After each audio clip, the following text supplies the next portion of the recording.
Assalamualaikum warahmatullahi wabarakatuh. Bagaimana semuanya? Kabar kalian? Semoga baik-baik saja ya. Oke, kita lanjut lagi ke mata kuliah Kapita Selekta. Ada materi yang lainnya. Kita masuk ke pendidikan inklusi. Oke, sebelum itu saya ingin sedikit menyinggung materi kemarin, yaitu tentang pendidikan luar biasa ya, untuk anak-anak yang disabilitas gitu. Kemarin ada dua teman kalian yang memberikan komentar di kolom komentar. Kita patut apresiasi itu, yaitu Ari dan Nita. Saya harap ke depannya mahasiswa-mahasiswa yang lain punya niat itu, punya niat atau punya kemauan untuk berkomentar. Silakan berkomentar apapun terkait materi atau topik yang sedang dibicarakan, keresahan tentang materi pada khususnya, atau ketidaksepakatan kalian dengan pendapat teman. Silakan gitu, jangan hanya jadi penonton saja gitu. Karena ya tentu keaktifan analisis kalian mengenai materi yang saya sampaikan itu tentu akan memberikan pengaruh kepada nilai kalian, dan juga pada dasarnya memberikan pemahaman baru kepada kalian juga. Itu.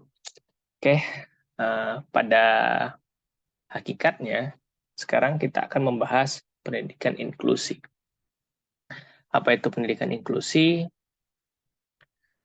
Nah, pendidikan inklusi pada dasarnya ada tiga ya. Ada konsep pendidikan inklusi, ada gagasan pendidikan inklusi, dan pengembangan kurikulum sekolah inklusi.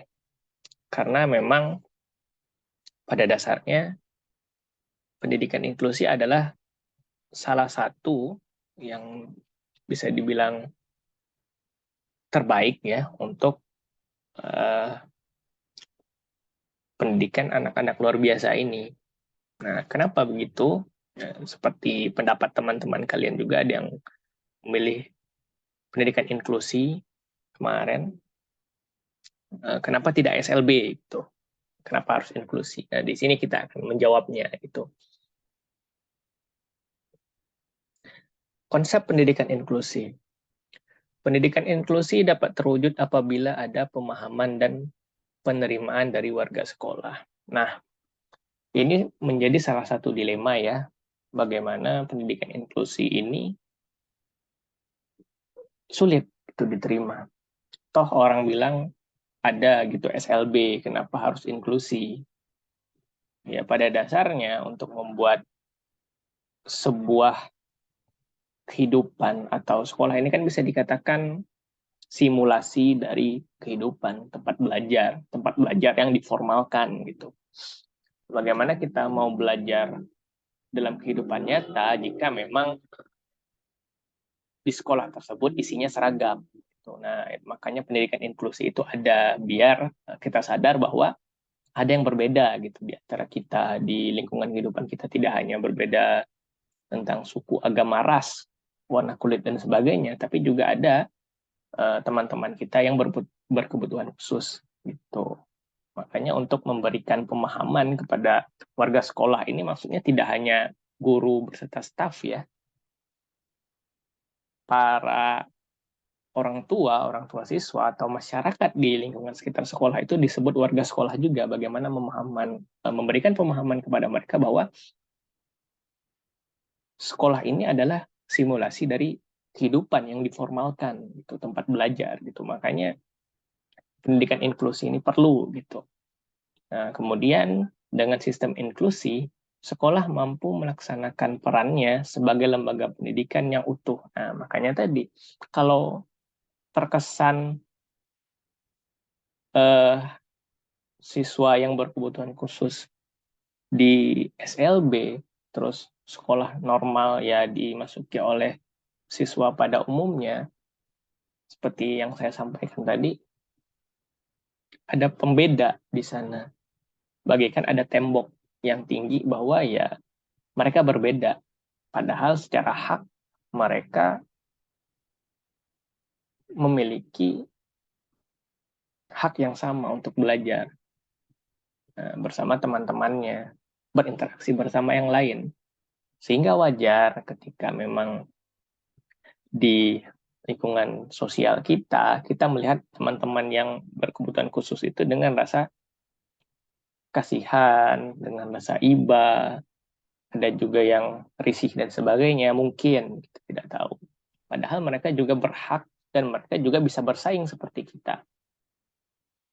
Siapa tahu mereka lebih pintar daripada kita, karena kan dalam lingkungan sekolah yang diuji itu adalah intelektual.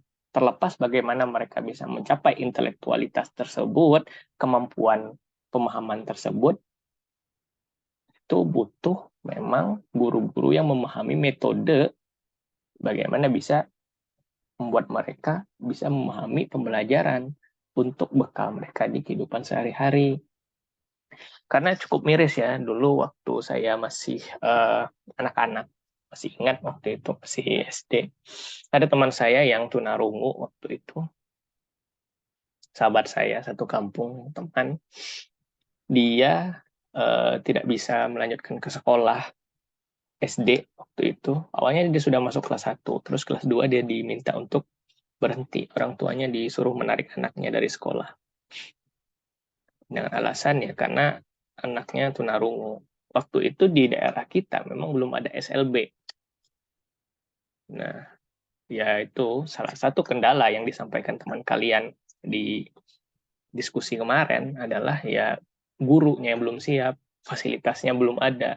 Gitu. Jadi ya mau tidak mau, si teman saya yang seharusnya berhak mendapatkan pendidikan karena keterbatasan itu tadi ya orang tuanya terpaksa narik anaknya dari sekolah tersebut atau sekolah memberhentikannya gitu, bahasa kasarnya diberhentikan oleh sekolah. Apakah itu salah sekolahnya? Saya rasa tidak. Banyak faktor yang bisa kita kritisi dari masalah tersebut. Entah sekolah belum siap, guru belum siap, fasilitasnya belum ada gitu. Dan memang kalau memang dipaksakan mungkin akan memberikan dampak yang buruk lah ke depannya. Karena kan untuk anak yang berkebutuhan khusus tentu memiliki metode yang khusus pula untuk mendidiknya gitu. Terus ada pendidikan eksplisit dan implisit. Nah, biasanya jenis pendidikan eksplisit ini dilakukan di sekolah reguler, ya, bisa kita katakan sekolah reguler, sekolah biasa. Nah, kalau implisit ini memang dilakukan di sekolah-sekolah yang kepada anak yang berkebutuhan khusus. Gitu. Nah, kalau memang sekolah itu dijadikan sekolah inklusi, berarti guru atau sekolah tersebut harus bisa beradaptasi gitu dengan cara mendidik anak sesuai dengan kebutuhannya ya. Kalau anak reguler ya silakan eksplisit gitu. Kalau anak yang berkebutuhan khusus implisit ya seperti kita ketahui, ingat ya, anak berkebutuhan khusus itu bisa jadi anak yang kesulitan dalam belajar. Bukan berarti dia berkebutuhan khusus seperti tunarungu dan sebagainya. Bukan. Nah, ingat ya, ingat pembahasan kemarin. Kalau dia kesulitan dalam belajar, berarti dia harus diajarkan dengan pendidikan yang implisit. Artinya guru harus bisa adaptif. Gitu. Tidak bisa anak itu disamaratakan. Oh, toh mentang-mentang anak katakanlah sekolah itu sekolah reguler, ya semuanya harus eksplisit. Tidak. Guru harus peka terhadap hal itu. Sekolah juga harus peka. Orang tua juga. Nah, jadi yang namanya sekolah tidak hanya antara sekolah dan anak, guru dan anak, tidak. Tetapi adanya kolaborasi antara sekolah, orang tua, dan guru juga harus kolaborasi bagaimana untuk mempersiapkan anak ini potensinya dikembangkan sesuai dengan kebutuhan anak tersebut. Nah, itu yang kita bahas kemarin di pertemuan sebelum puasa ya, kita bahas mengenai kemitraan kemarin. Nah, itu kenapa pentingnya kemitraan. Jadi jangan sampai sekolah itu hanya sekedar penitipan dari orang tua yang sibuk bekerja, supaya anak-anaknya tidak keluyuran dan kemana-mana, ya udah dititipkan sekolah. Yang penting sekolah gitu. Jangan sampai begitu. Tuh, pendidikan itu penting, pendidikan itu sebuah kebutuhan. Nah, jadi harus ada kolaborasi untuk memenuhi kebutuhan tersebut. Kan gitu. Selanjutnya, pendidikan inklusi tidak hanya membuat anak berkebutuhan khusus mendapatkan haknya, bahkan lebih daripada itu. Nah, ketika memang anak itu sudah mendapatkan haknya, bisa jadi anak itu lebih hebat daripada orang-orang atau anak-anak yang reguler. Nah, coba kita tarik lagi pada faktanya, di Indonesia sekarang kan sudah mulai instansi-instansi, lembaga-lembaga, dia sudah menerima teman-teman kita atau saudara-saudara kita yang berkebutuhan khusus untuk bekerja di lembaga mereka. BUMN sudah mulai, di CPNS juga sudah ada, mau jadi atlet mereka juga bisa, ada Paralimpik namanya. Itu memang parade atau kegiatan olahraga internasional malah untuk teman-teman kita yang berkebutuhan khusus. Nah, jadi jangan salah. Nah, nanti juga orang tua jangan sampai berkecil hati melihat dia memiliki, mohon maaf, anak yang berkebutuhan khusus, jangan sampai berkecil hati. Bisa jadi dari kebutuhan anak tersebut yang, mohon maaf, berkebutuhan khusus tersebut tersimpan potensi yang memang belum kita ketahui. Makanya kita, sekolah, orang tua, dan para guru harus mampu membantu mereka melihat potensi tersebut, mencari potensi tersebut, dan kemudian dikembangkan. Sehingga anak itu tidak hanya mendapatkan haknya, tapi juga bisa memenuhi atau mengembangkan potensinya sebagai seorang manusia. Nah, ingat, mereka juga manusia. Nah, sialnya ketika adanya SLB, pemisahan seperti itu, SLB, sekolah reguler, seolah-olah kehidupan itu menjadi tidak nyata, adanya tembok. Seperti terpisah kehidupan kita. Padahal mereka ada di sekitar kita, kita menjalani keseharian sama, hidup bersama, di bawah langit yang sama. Gitu. Dikhawatirkan dengan adanya SLB, ya semakin tinggilah tembok tersebut. Gitu. Makanya pendidikan inklusi ini digembor-gemborkan. Selanjutnya, memang PR besar. Inklusi ini harus merambah ke seluruh elemen masyarakat, karena pendidikan harus melibatkan seluruh pihak. Nah, ini seperti yang saya sampaikan tadi, karena memang cenderung ada mungkin pandangan masyarakat yang kurang mensupport anak seperti ini, atau bahkan memandang rendah. Nah, tetapi untuk mengubah pandangan mereka, itu tugas kita bersama, tugas kita yang memang sudah paham mengenai hal ini. Tuh, mereka sebenarnya belum tahu, belum mengetahui. Tugas kita yang sudah mengetahui, tugas kita yang sudah paham untuk memberitahu mereka. Tuh, seperti ya dalam hadis Nabi juga, bagaimana kalau ada sebuah kekeliruan, ya kita sampaikan dengan ucapan, kita lakukan dengan perbuatan. Ya, kalau memang sudah tidak bisa, ya kita diamkan saja. Ya selama masih bisa diberitahu, disampaikan informasi mengenai fakta-fakta yang ada, ayo kita sampaikan bersama. Tidak salahnya dicoba dulu gitu. Oke, konsep pendidikan inklusi sudah. Selanjutnya gagasan pendidikan inklusi. Nah, pendidikan merupakan kebutuhan dasar manusia, seperti yang saya singgung tadi. Anak berkebutuhan khusus atau difabel biasanya disekolahkan di SLB. Mohon maaf. Apa yang terjadi? Nah, seperti yang saya singgung tadi, akan terkesan bahwa sekolah sebagai simulasi dari kehidupan masyarakat yang diformalkan itu menjadi memang benar-benar anak yang seragam gitu. sekolah yang seharusnya tempat kita menghargai perbedaan, justru sekolah mencetak orang-orang yang pola pikirnya seragam. Akhirnya, di masyarakat, ketika ada yang berbeda sedikit, baik itu dari segi penampilan, oke lah penampilan yang itu yang bagian dasarnya, mungkin orang-orang sudah gampang untuk menerimanya kalau berbeda penampilan. Nah, tapi kalau berbeda secara pola pikir, di Indonesia pada khususnya, itu sangat sulit diterima. Apalagi ya, kalau berbeda, mohon maaf, kalau dalam segi keterbatasan fisik. Tidak jarang kita lihat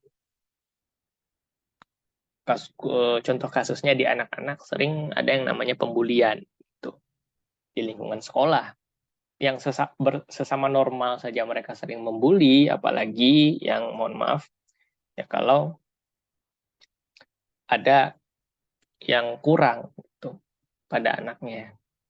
Itu peran sekolah dan peran orang tua untuk mengatasi hal itu, untuk mencegah pembulian itu terjadi. Makanya mungkin salah satu kenapa SLB itu diciptakan untuk supaya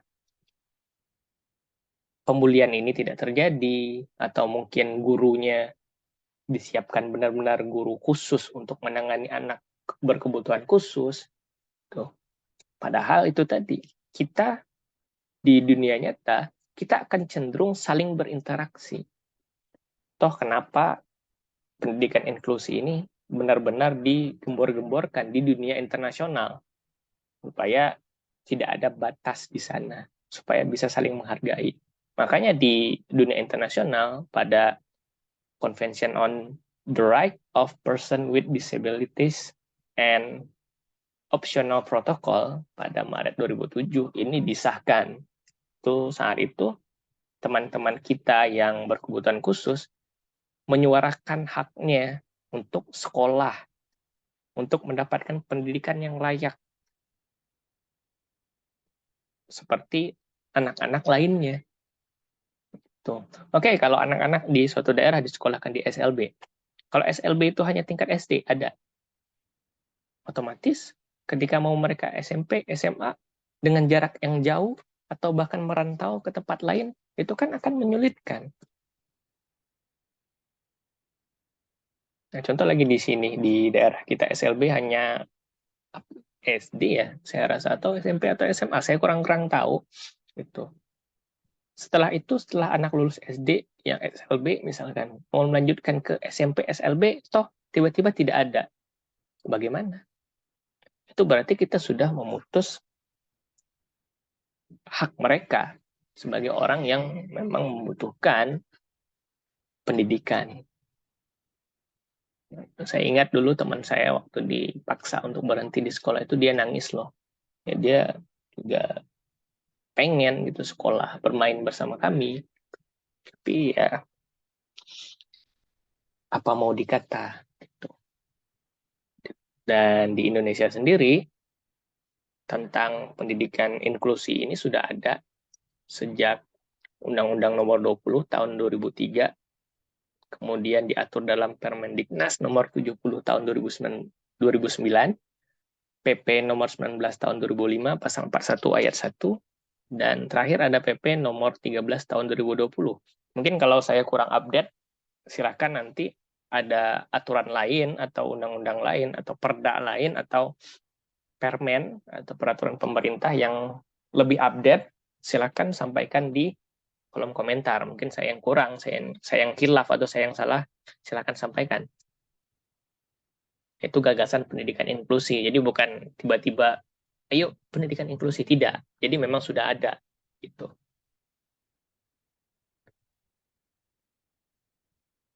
Nah ini, coba diskusikan. Ini diskusi baru ya. Diskusi baru untuk kalian bahas di kolom komentar. Sejak kapan Indonesia pertama kali melakukan uji coba pendidikan inklusi secara formal? Dan apakah uji coba itu berhasil? Pernah tidak kalian dengar uji coba pendidikan inklusi? Kalau udah, di mana? Apakah berhasil? Serta mengapa berita atau informasi mengenai hal itu tidak viral, tidak tersebar gitu.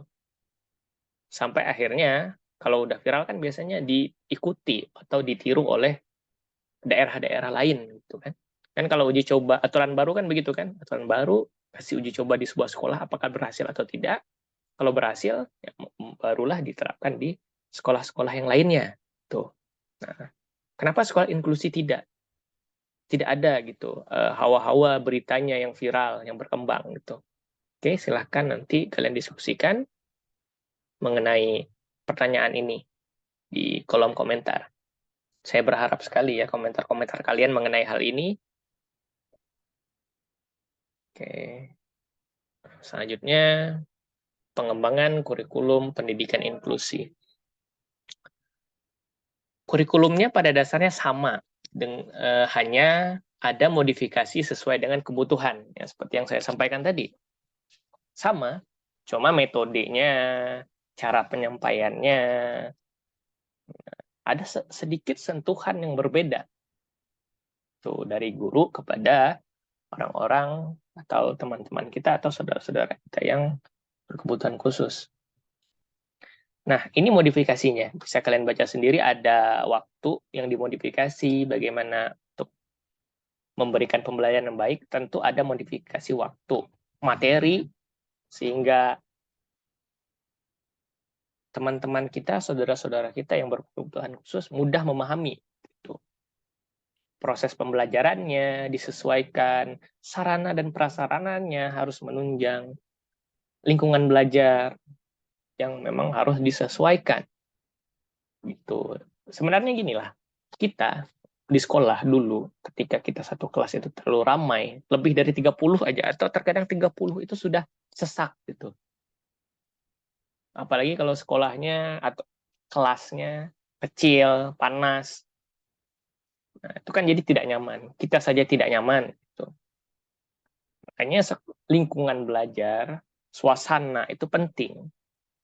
Nah, satu kelas itu idealnya berapa orang, dalam kelas itu harus bagaimana, ventilasi dan sebagainya, supaya tidak panas. Meja, ketinggian, meja kursi, itu kan ada hitungan ketinggiannya, bukan asal-asalan. Makanya mohon maaf ya, saya agak membandingkan di sekolah-sekolah yang skalanya sudah bagus, gitu, di Jawa, atau mungkin di daerah kita, Kepri juga ada ya, mungkin di Batam. Meja, kursi, itu ada settingannya untuk mengatur ketinggian. Nah, jadi meja dan kursi itu diatur untuk tinggi siswa. Nah, jadi benar siswa-siswa itu dibikin nyaman, bukan asal duduk saja. Ini terkadang meja kita aja udah bunyi dan miring sana miring sini di sekolah ya, tapi ya sudahlah. Penting sudah ada fasilitas itu saja, kita sudah bersyukur ya, syukuri saja.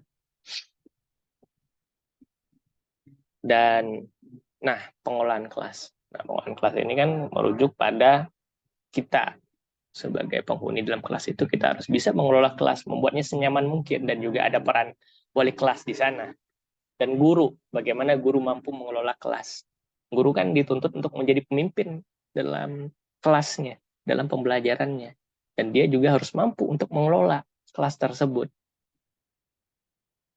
Tuh. Nah, memang dilema seorang guru pada pendidikan inklusi itu banyak sekali ya. Di sisi lain dia belum siap mungkin untuk menghadapi anak-anak yang berkebutuhan khusus. Dia belum mampu untuk memodifikasi kurikulum yang ada, mungkin dia kurang sabar, mungkin dia belum tahu ya cara untuk menanganinya, menghadapinya. Belum tahu mungkin salah satu dilemanya. Ya, belum lagi dengan beban kerja yang berat, upah yang kecil, ditambah lagi tanggung jawab pendidikan inklusi yang mungkin menambah beban mereka. Nah, itu dilema jadinya. Di sisi lain harus mengikuti aturan pemerintah, harus memenuhi hak sebagai seorang pendidik. Mohon maaf, harus memenuhi hak para anak-anak untuk mendapatkan pendidikan. Harus memenuhi kewajibannya sebagai seorang pendidik. Tapi apa yang didapatkan mereka dengan usaha mereka tidak seimbang. Nah, itu dilema sekali ya. Mungkin itu jadi salah satu alasan kenapa mungkin pendidikan inklusi ini atau sekolah inklusi ini ditolak atau belum dilakukan di berbagai daerah. Oke, next. Oh, ini ada quotes ya. Helen Keller ini adalah salah satu aktivis anak-anak aktivis berkebutuhan khusus. Ya, dia adalah pendukung aktivis ya untuk bagaimana anak-anak yang berkebutuhan khusus itu mendapatkan haknya, hak berpendidikan. Dia salah satu tokohnya. Kalian boleh cari profilnya, boleh mengenal beliau gitu. Silahkan dicari di Google atau di YouTube. Dia pernah mengatakan begini, pendidikan yang baik adalah pendidikan yang tidak menghakimi kekurangan fisik, kognitif, maupun perilaku sebagai masalah belajar. Nah, yang namanya pendidikan itu kan membuat manusia menjadi manusia. Ketika memang orang itu memiliki, mohon maaf, kekurangan fisik, itu kan bukan kehendak dia. Nah, kita sebagai pihak sekolah dan guru tidak harus menghakimi itu. Kita juga harus memberikan pemahaman kepada siswa-siswa kita. Kita tidak boleh membuli mereka, tidak boleh menghakimi mereka atau menjauhi mereka. Tugas sekolah kan, tugas guru mendidik supaya dia lebih dari manusia menjadi manusia lagi, manusia yang lebih manusiawi. Nah, kalau mereka ada kekurangan, keterbatasan, itu adalah tugas sekolah untuk membuat mereka mengembangkan potensi menjadi lebih baik. Oke, terima kasih. Sekian pemaparan dari saya. Saya harap diskusi-diskusi baru bermunculan ya di kolom komentar. Saya tutup. Semoga puasa kalian lancar. Wabillahi taufiq wal hidayah. Assalamualaikum warahmatullahi wabarakatuh.